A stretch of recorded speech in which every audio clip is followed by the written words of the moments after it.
आजकल प्रिडिक्शन ये कर रहे हैं आखिरी चुनाव होगा, इमरजेंसी लग जाएगी, डेमोक्रेसी खत्म हो जाएगा। प्रधानमंत्री उधर कह रहे हैं कि 2047 तक हमको तरक्की से बहुत सारे लोगों को फायदा नहीं है। राघव चड्ढा को लेकर काफी कुछ चल रहा है। कैसी है उनकी कुंडली? कुछ लोग बोल रहे हैं कि भाई पंजाब के मुख्यमंत्री भी बन सकते हैं, चुनाव भी नजदीक है। क्या देख रहे हैं आप? आजकल जो आपका जो सिस्टम चल रहा है वो ऐसा चल रहा है कि जैसे राहु और मंगल दोनों इकट्ठे मिल गए हों।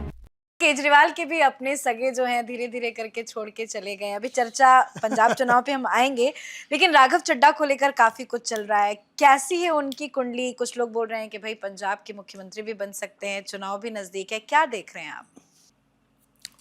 देखिए, आजकल जो आपका जो सिस्टम चल रहा है वो ऐसा चल रहा है कि जैसे राहु और मंगल दोनों इकट्ठे मिल गए हों। मंगल का मतलब पावर होता है, एग्रेशन होता है।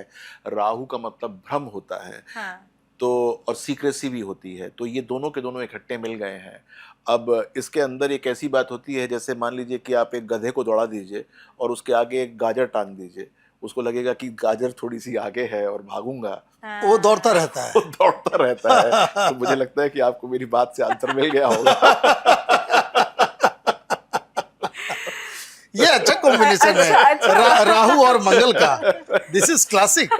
राहु और मंगल का कॉम्बिनेशन। तो सवाल घुमा के पूछ लेते हैं, बीजेपी का क्या होने जा रहा है पंजाब में? देखिए, बीजेपी का तो वहां पर बहुत ज्यादा स्ट्रांग नहीं है, लेकिन फिर भी वो जो है वहां पर डायनेमिक्स के अंदर शामिल हो जाएगी गवर्नमेंट के।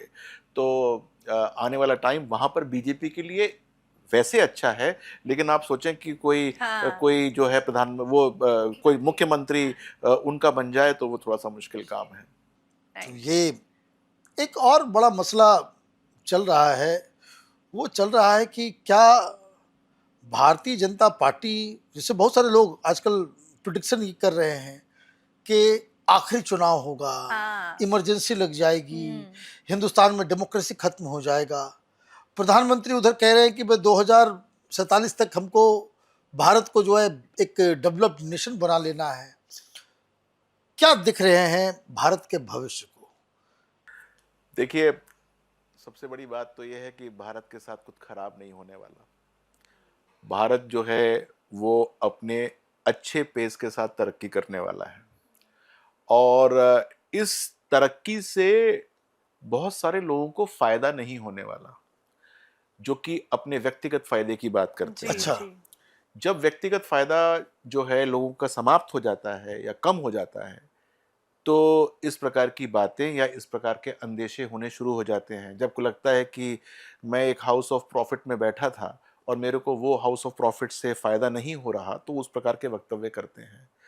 तो निश्चित तौर से ऐसे घराने, ऐसे हाई प्रोफाइल लोग, ऐसे बड़े बड़े अफसर जो कि हाउस ऑफ प्रॉफिट में बैठकर फायदा ले रहे थे, वो जाएंगे। तो उनके हिसाब से डेमोक्रेसी जा रही है। वास्तव में उनके हिसाब से डेमोक्रेसी जा रही है, क्योंकि उनका जो एक्शन है वो थोड़ा सा हल्का होने वाला है।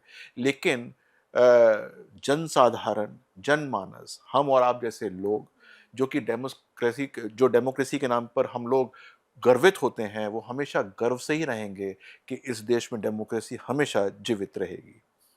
डेमोक्रेसी को कोई खतरा नहीं, वो आप सुन लीजिए कि कोई खतरा नहीं है। लेकिन खतरा तो मंडरा रहा है पाकिस्तान के ऊपर। हाँ, राइट। पाकिस्तान में पिछले 15 दिनों में, ये जब तक ईरान चल रहा था, ईरान को लेकर के ये चौधरी बनते फिर रहे थे, शहबाज शरीफ और मुनीर, तब तक तो वहाँ कोई प्रॉब्लम नहीं था। लेकिन जैसे ही ये एकॉर्ड साइन हुआ, अचानक से पीओके जल उठा, बलूचिस्तान के अंदर बवाल मचने लग गया, खैबर पख्तूनख्वा में ये हो रहा है। और अब ये बताया जा रहा है कि जनता जो है वहाँ पे लॉन्ग मार्च और सरकार के खिलाफ। पाकिस्तान का फ्यूचर क्या है?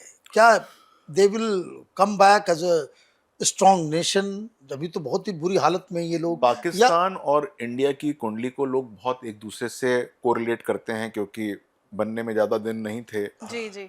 लेकिन ये लोग भूल जाते हैं, बहुत सारे एस्ट्रोलॉजर्स भी भूल जाते हैं कि भारत जो है वो उस दिन नहीं बना था। भारत को आदिकाल से है, सनातन है भारत। राइट। भारत उस दिन पाकिस्तान बना था। भारत नहीं बना था, भारत तो बना हुआ था। भारत का एक अंग जो है वो चला गया था, लेकिन भारत तो अगर हम देखें तो 5,000 साल 10,000 साल बिना से है। किसी डाउट के। तो मैं आपको इतना बताना चाहता हूं कि पाकिस्तान की कुंडली के अंदर वो सारे योग हैं नेगेटिव, जो कि उसको अगले 200 वर्ष तक भी उठने नहीं देंगे। 200 वर्ष तक भी, जब तक वहां पर पब्लिक वैसा नहीं कर देगी कि वो तख्ते सारे के सारे पलट दे। क्योंकि उन्होंने जिस प्रकार से रिजीम अपना बांटा हुआ है, जिस प्रकार से गवर्नमेंट का से कम है, जिस प्रकार से फौज का से ज्यादा है, और कभी फौज होती है ऊपर, कभी गवर्नमेंट होती है, जब तक वो अपने पूरे पूरे सिस्टम को चेंज नहीं करेंगे तो उनके लिए बहुत बड़ी परेशानी की बात है। और 200 वर्ष मैं इसलिए कह रहा हूं क्योंकि छठा भाव जो सिक्स हाउस होता है, जिसको हम लोन का भाव कहते हैं, वो उनका बहुत ज्यादा जागृत है, केतु के द्वारा जागृत है। ऐसे में क्या होता है, बात लोन की नहीं होती है, जो हमारी अपनी जमीन होती है वो बिक जाती है। मतलब कि कोई व्यक्ति हो, उसके पास कोई प्रॉपर्टीज हो, वो बिक जाती है।